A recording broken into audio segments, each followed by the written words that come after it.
isang terorista sa loob at labas ng Pilipinas. Para mailibing ako kasama ang katotohanan kahit saan man ako pumunta. Sinabi na agad sa akin ni Speaker Romualdez na kailangan ko makapag-deliver ng 2 billion pesos kada buwan para sa pagdi-deliver ng male-maletang pera patungo sa bahay ni Speaker. Ang sinabi mismo ni Speaker Martin sa akin na hati sila ni Pangulong Marcos sa perang yon para gamitin bilang bagsakan at imbakan ng pera mula sa mga SOP, collection at deliveries na para sa Pangulo. Huwag mo akong pigilan sa mga insertions ko. Huwag ka nang makialam sa budget. Ang gusto niya ng 50 billion pesos na insertion. Ngunit ang sagot ng Pangulo, humingi ka ng bago or dagdag na insertions.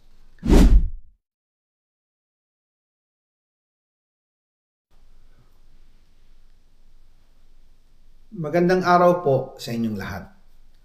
Bago ko ipagpatuloy ang aking paliwanag, nais ko munang magpasalamat sa inyo. Maraming salamat sa inyong bukas na isipan, sa inyong pasensya, at sa pagtanggap ninyo sa mga impormasyong aking ibinabahagi. Alam kong hindi madali ang mga paksang ito. Mabibigat at mahirap tanggapin. Hindi po ako makauwi dahil malaki ang banta sa buhay ko. Ngayon naman ay meron kaming natanggap na balita. Papalabasin ng administrasyon na ako ay isang terorista sa loob at labas ng Pilipinas. Para mailibing ako kasama ang katotohanan kahit saan man ako pumunta. Pero mahalagang malaman ng taong bayan ang katotohanan. Muli, taos-puso akong nagpapasalamat sa inyong pakikinig. Una po sa lahat, sinasabi ng ICI at ni Henry Alcantara na 21 billion pesos daw ang napunta sa akin. Hindi po totoo yun. Wala akong natanggap na ganyang halaga. Ang totoo, mula 2022 hanggang 2025, ang kabuuang pera na dumaan sa akin para ibigay kay Pangulong Bongbong Marcos at kay dating Speaker Martin Romualdez ay umabot sa 56 billion pesos at hiwalay pa dyan ang 100 billion pesos insertion ng Pangulo sa 2025 budget. Pati na rin ang 97 billion pesos flood control insertion na inilagay sa NEP ng 2026 national budget. Balikan natin kung paano ito nagsimula. Noong 2022, kakaupo ko pa lang bilang chairman ng House Committee on Appropriations, sinabi na agad sa akin ni Speaker Romualdez na kailangan ko makapag-deliver ng 2 billion pesos kada buwan. Makalipas ang ilang araw, tumawag sa akin si Yusek Bernardo.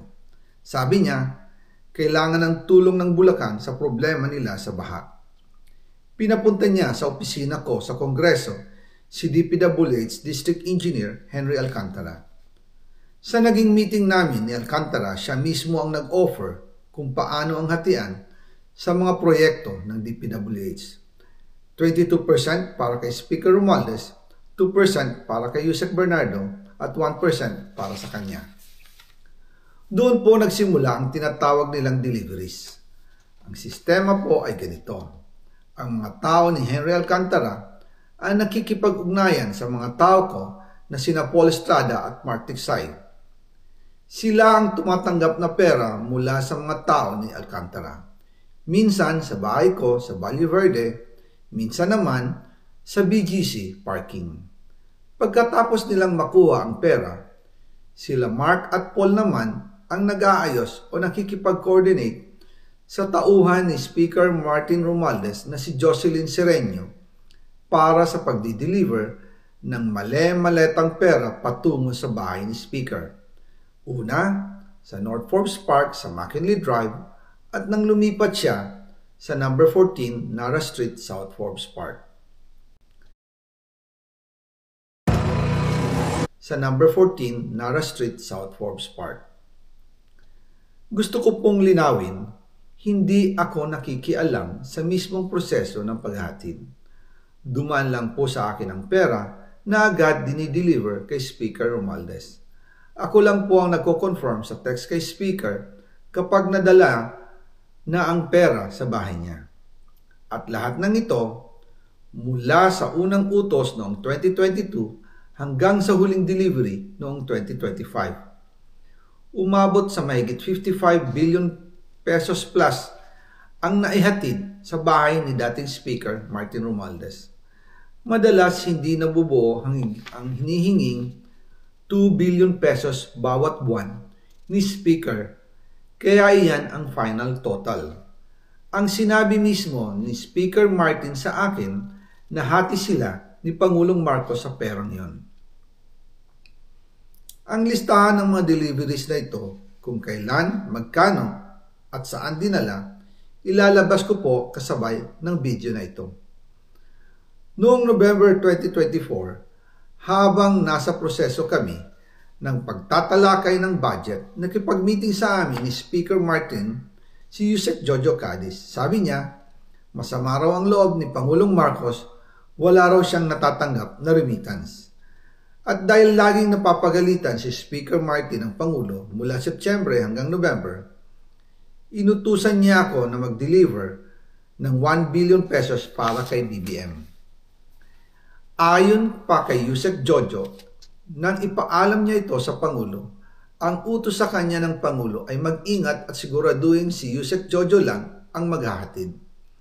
Ang instruction po sa akin ni dating Speaker Martin Romualdez ay dalhin sa number 30 Tamarin Street, South Forbes Park at ibigay kay Yusek Jojo Cadiz dahil ito raw ang drop-off point na malapit sa bahay ng Pangulo.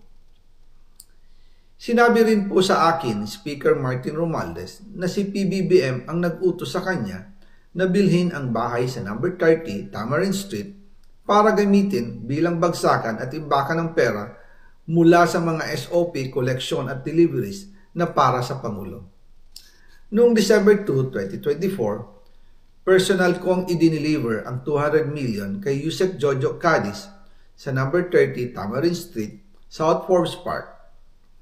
Ayon sa kanya, dadalhin daw niya ito sa bahay ng Pangulo sa number 41 Nara Street, South Forbes Park. Kasunod nito, noong December 5, 2024, muli akong nag-deliver ng 800 million sa parehong address at Yusek Jojo Cadiz pa rin ang tumanggap. Sabi niya, iyon naman ay dadalhin sa bagong bahay ng Pangulo sa South Forbes Park. Sa kabuuan, 1 billion pesos ang personal kong naihatid. Ako mismo ang nagbigay ng pera, kasama ang aking driver at mga tauhan. At lahat ito ay base sa direktang utos ni Speaker Martin Romualdez.